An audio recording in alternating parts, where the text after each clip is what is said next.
ઉત્તરાયણનું પર્વ પૂર્ણ થઈ ગયું છે. બધાએ મસ્ત ગુજરાતના લોકોએ ગુજરાતી અમદાવાદી હોવાના નાતે બહુ જ બધા પતંગો પણ ચગાવ્યા. પતંગ ચગાવ્યા પછી આપણે અનેકવાર એવું જોઈએ છે કે પક્ષીઓને ખૂબ નુકસાન થતું હોય છે એનાથી. એના માટે સંસ્થાઓ કામ પણ કરે છે, સરકાર પણ કામ કરે છે, અલગ અલગ અભિયાનો ચાલતા હોય છે. ઉત્તરાયણ પૂર્ણ થઈ જાય પછી એના અભિયાન ચાલતા હોય તો એ જે દોરી અને આપણે એ બધું જે ક્યાંય પણ વાયર પર લગાવેલું હોય કે પછી ધાબા પર પડ્યું હોય એના કારણે પણ પક્ષીઓને ખૂબ નુકસાન થતું હોય.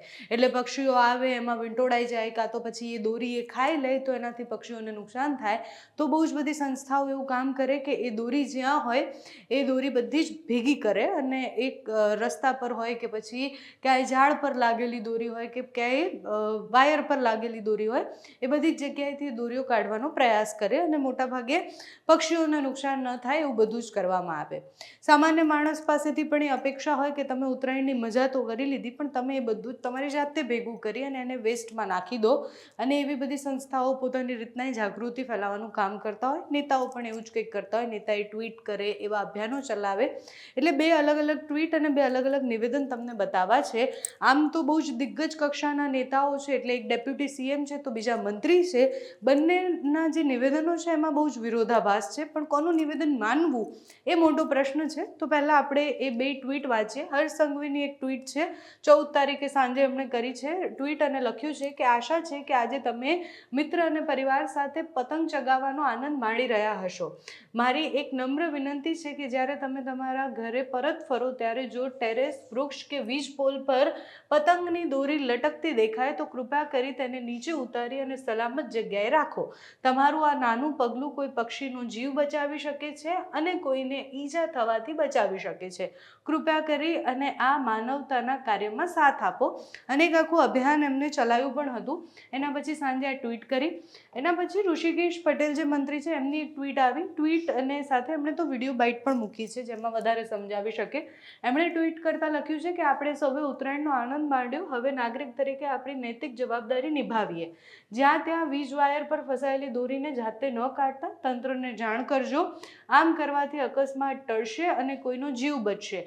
દોરીથી થયેલો કોઈ પણ અકસ્માત કે ઈજા ધ્યાનમાં આવે તો તુરંત ઈજાગ્રસ્ત વ્યક્તિને મદદરૂપ થાવ. આ બધી જ બાબતોની જાગૃતિ માનવતાનું સાચું પ્રતિબિંબ છે.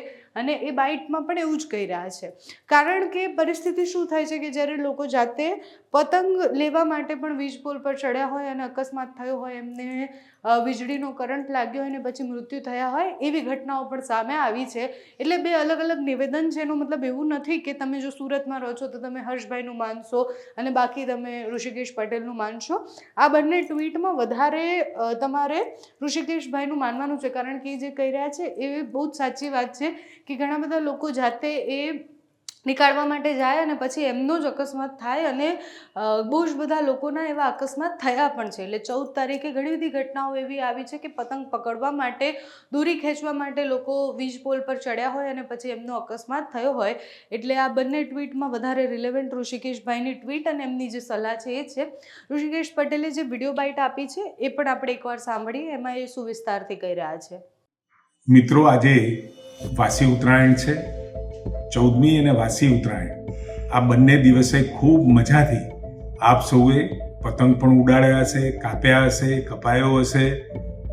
અને સાથે ક્યાંક ક્યાંક કપાયેલા પતંગો અને દોરીઓ કોઈ જગ્યાએ ઝાડ ઉપર ભરાયા હોય, વીજ લાઈન ઉપર ભરાયા હોય, ટ્રાન્સફોર્મર કે ઊંચા થાંભલાઓ ઉપર, એ માજાને તમે હાથ ન ઉડાડતા તાત્કાલિક તંત્રને જાણ કરજો, જેથી કરી આવતા સમયની અંદર આના કારણે કોઈ એક્સિડન્ટ ના થાય ને કોઈના જીવને જોખમ ના થાય.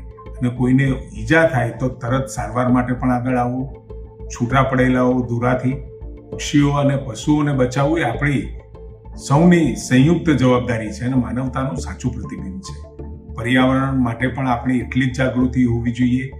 જ્યાં ત્યાં પડેલા દોરાઓને ભેગા કરી એનો નાશ કરવો એ પણ આપણી ફરજ છે. સ્વચ્છ જીવન માટે સ્વચ્છતાનું પણ એટલું જ મહત્વ છે. ત્યારે આપ સૌને પક્ષીઓને બચાવવા માટે, પશુઓને બચાવવા માટે આ ઉત્તરાયણના તહેવાર પછી તરત જ આ સફાઈનું અભિયાન પણ આપણે સૌ હાથ ધરીએ.